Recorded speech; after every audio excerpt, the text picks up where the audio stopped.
नमस्कार, मैं हूं प्रदीप कुमार और आप देख रहे हैं अपना रोहतास। इस वक्त मैं सुदूरवर्ती इलाका बौलिया में मौजूद हूं। चूंकि बौलिया कहा जाता है कि एक समय में कहीं एक चहल पहल हुआ करती थी, लेकिन आज के समय में सुदूरवर्ती माना जाता है। वहाँ पे एक विद्यालय है, मध्य विद्यालय बौलिया, और उस मध्य विद्यालय बौलिया के प्रांगण में आज वार्षिक उत्सव, जहाँ कह सकते हैं कि सरकारी विद्यालय जो है वो प्राइवेट विद्यालयों से कम नहीं है। मैंने आज यहाँ आकर देखा, जब मैं यहाँ पर आया तो मैंने देखा कि वार्षिक उत्सव जिस तरह से प्राइवेट विद्यालय मनाते हैं, उसी प्रकार से आज विद्यालय में वार्षिक उत्सव मनाया गया। और कई अतिथि आए हुए थे, जिला पार्षद सुदामा राम आए हुए हैं, बीओ आए हुए थे, कई देवनंदन प्रसाद महतो आए हुए थे, और भी कई मुख्य अतिथि लोग आए थे। पूर्व जो यहाँ के प्रधानाध्यापक हैं देवी दयाल प्रसाद वर्मा सर, वो भी आए हुए थे। कहीं ना कहीं इस चीज़ को दिखाने का प्रयास किया गया कि जो विद्यालय आज के डेट में लोग कहते हैं कि प्राइवेट विद्यालयों में बच्चों को सही सभी दिशाओं में ज्ञान मिलता है, उसी प्रकार से आज सरकारी विद्यालय में जब हम यहाँ पे पहुँचे तो हमने देखा कि जिस तरह से प्राइवेट विद्यालयों में पठन पाठन,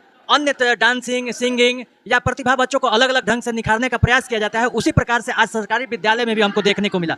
चलिए कुछ अतिथि लोग से बात करते हैं, यहाँ के जो अभी कार्यक्रम का संचालन कर रहे थे उनसे बात करते हैं। हम चाहेंगे कि दो दो शब्द में उनकी प्रतिक्रिया लें और जानें कि आज विद्यालय में जो दिखा, क्या वो प्राइवेट विद्यालयों में दिखता था वही चीज़ आज सरकारी विद्यालय में देखा। सबसे पहले हम चलते हैं सुदामा जी के पास और जानते हैं कि आज जब विद्यालय में आए तो कैसा लगा आपको।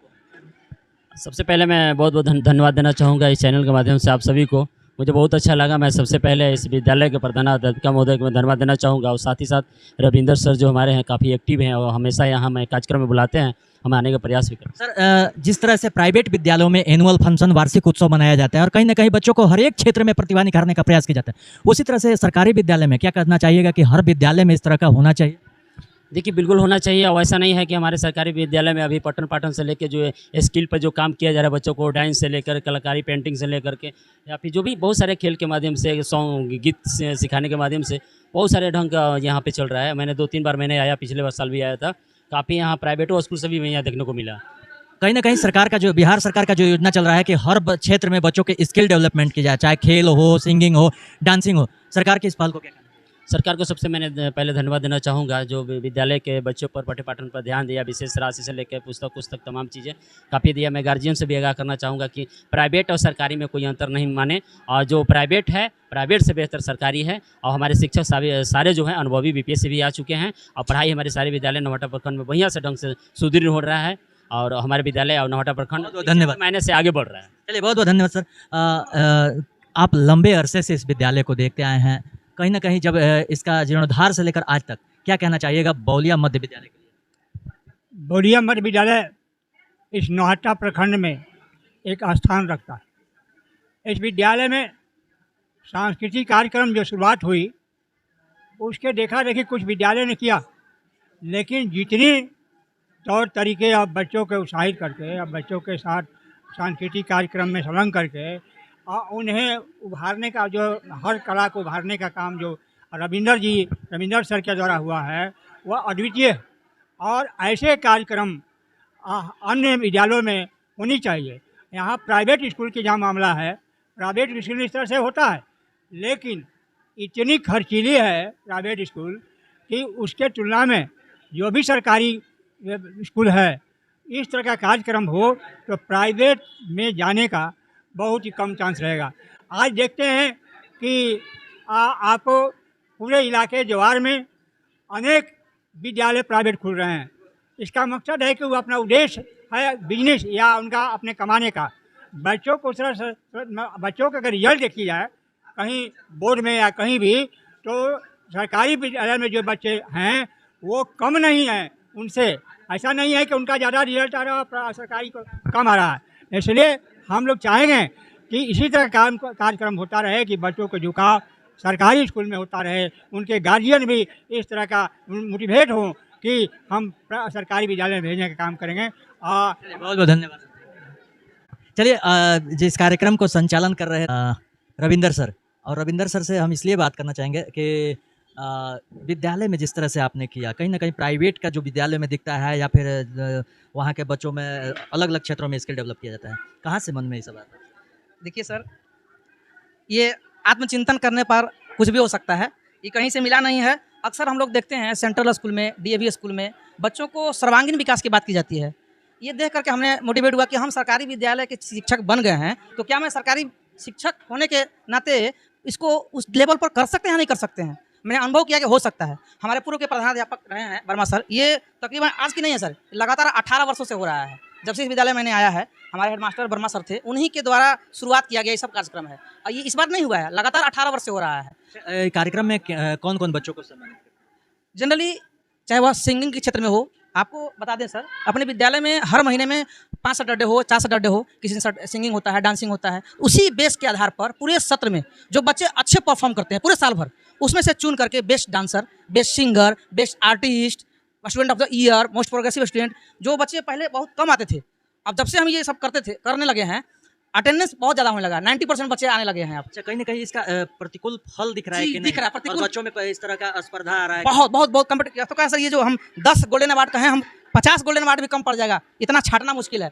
बहुत कंपटीशन तगड़ा है, बहुत डीप, एक एक बिंदु पर सोच करके, समझ करके, सारी चीज़ सर्वांग देख करके तब उसको निकाल के चुनना पड़ता है। प्रखंड में सेकंड टॉपर क्या चीज़ में आए थे? Sir 10th class. 10th class से इसी स्कूल के छात्रा हो? यस सर, मैं 4th क्लास से यहीं पर पढ़ रही हूँ, और क्योंकि यहाँ से बेस मेरा मजबूत था, इसी वजह से शायद मैं इस स्थान पे पहुँच पाई। और ये सब सर मैं यहाँ के सारे शिक्षकों और रविंद्र सर को खास करके इसका श्रेय देना चाहती हूँ, क्योंकि उन्होंने हमारा हर चीज़ में सपोर्ट किया। और जो ऐसा कि मेरे ख्याल से ऐसा कोई भी सरकारी विद्यालय में नहीं होता है जैसा कि इस विद्यालय में होता है। सर हमारे विद्यालय को, स्कूल को किसी भी प्राइवेट स्कूल से कम नहीं बनाना चाहते। यहाँ हर चीज़ की सुविधा होती है जो कि एक प्राइवेट स्कूल में होती है। और यहीं पे मुझे भी पिछली साल अवार्ड मिला था, जो कि आज मैं इस स्थान पर पहुँच पाई हूँ। थैंक क्या यू। नाम है बेटा? कोमल कुमारी, घर कहाँ हुआ? बौलिया। सिन्हा इसी विद्यालय के छात्र रह चुके हैं। हाल ही अभी आप महादेव को में बतौर पुजारी पे हैं। क्या कहना चाहिएगा इस विद्यालय को? हम इस विद्यालय के 2009 के हम स्टूडेंट हैं। उस समय हमारे सर के हम स्टूडेंट, सर हमको पढ़ाए हुए हैं। और इस विद्यालय में और भी टीचर लोग हैं, जैसे कैसा लगता है जब सर के साथ आज बैठे हुए? सर का दिया हुआ वो डांट, वो मार और वो दुलार है कि आज हम इस जगह पर है कि आज सर के साथ हम हैं। लेकिन गुरु कितना भी कुछ भी, वो गुरु ही रहता है, चेला चेला ही रहता है। तो सर के सामने हम कितना भी, तो भी हम बच्चे ही हैं। क्या कहना चाहिएगा इस विद्यालय परिवार? विद्यालय परिवार को बहुत सारी शुभकामनाएं हैं। और अब हम जब बच्चों से युवा बने हैं, हम चाहेंगे कि अगर विद्यालय को, अगर हमारी ज़रूरत कुछ भी, हमारे लायक कुछ भी ज़रूरत पड़ता है, तो हम विद्यालय के साथ हम खड़े हैं। बहुत बहुत चलिए हमारे साथ हमने देखा कि कार्यक्रम में काफ़ी सहयोगी प्रदीप जी हैं। हालांकि ये प्राइवेट स्कूल में भी पढ़ाते हैं, और विद्यालय में जिस तरह से इनकी हमने रुचि देखा, जब से हम आए हैं कार्यक्रम में, हमने लगातार देखा कि सबसे ज़्यादा प्रदीप जी इस विद्यालय को कहीं ना कहीं एक कड़ीबद्ध करने में लगे हुए हैं। स्वागत है। बहुत बहुत धन्यवाद सर। क्या कहना चाहिएगा बौलिया मध्य विद्यालय के लिए, चूँकि आप प्राइवेट विद्यालय के टीचर भी हैं? देखिए, हम टीचर हैं और अपने सर की वजह से टीचर बने हैं, और उनके ही सिद्धांतों को अपने जीवन में धारण करके बच्चों को हम वही देते हैं, चाहे हम जिस विद्यालय से भी जुड़े हुए हों। लेकिन जो सर का सिद्धांत है कि बच्चों के अंदर वो भावना होनी चाहिए, वो शिक्षा होनी चाहिए, वो नॉलेज होनी चाहिए, बस हम भी उन्हीं के कर कमलों पर चलते हुए अपने बच्चों को हमेशा प्रोत्साहित करते हैं, उनका सहयोग करते हैं, उन्हें रास्ता दिखाते हैं। प्रखंड के और विद्यालयों की तुलना की जाए तो बौलिया मध्य विद्यालय को आप कहाँ रखते हैं? देखिए, जहाँ तक हमने अवलोकन किया हुआ है, पढ़ाई लिखाई से क्षेत्र करके स्पोर्ट लाइन में भी हमारा विद्यालय हमेशा से अव्वल रहा है और अभी तक अव्वल है। नौटा प्रखंड में कई सारी प्रतियोगिताएं होती हैं, तो चाहे बौलिया हाई स्कूल हो या बौलिया मिडिल स्कूल हो, यहाँ के बच्चे सदैव टॉप किए हैं। हम पूछना तो नहीं चाहते थे, लेकिन चूंकि आपका रोजी रोटी का सवाल है, प्राइवेट विद्यालय के अपेक्षा में अगर बौलिया मध्य विद्यालय की बात की जाए तो उसको कहाँ आते हैं? देखिए, हम शिक्षक के कार्यों को सबसे पहले योगदान देते हैं कि अगर वो चाहे वो प्राइवेट से जुड़े हुए हो या सरकारी से जुड़े हो, अगर वो शिक्षक हैं तो उनका काम है बच्चों को सिखाना। और हम भी एक प्राइवेट शिक्षक हैं, और हमें ये धारणा है कि हम अपने बच्चों को एक सामाजिक स्तर पे एक बड़े लेवल पर पहुंचाने का सदैव प्रयास करते हैं। मेरे कहने का मतलब था कि बौलिया जो मध्य विद्यालय है वो क्या जो प्राइवेट विद्यालय हैं उनके तुलना में इनका सर्वांगीण विकास के लिए, बच्चों को जिस तरह से हर एक क्षेत्र में विकास के लिए कार्य होता है या नहीं? बिल्कुल बिल्कुल। अभी हमारे माननीय रविंद्र सर ने ये दावा करके कहा कि प्राइवेट विद्यालय के बच्चे नाम कटवा करके इस विद्यालय में आ रहे हैं। मैं अन्य विद्यालय की बात नहीं कर सकता, लेकिन इस विद्यालय के मामले में शिकायत का कोई मौका नहीं है सर। अगर प्राइवेट में आप कंपेयर करना चाहते हैं तो मैं स्पष्ट कह देना चाहूँगा कि इस विद्यालय का टक्कर कोई नहीं दे सकता है। चलिए, बहुत बहुत धन्यवाद।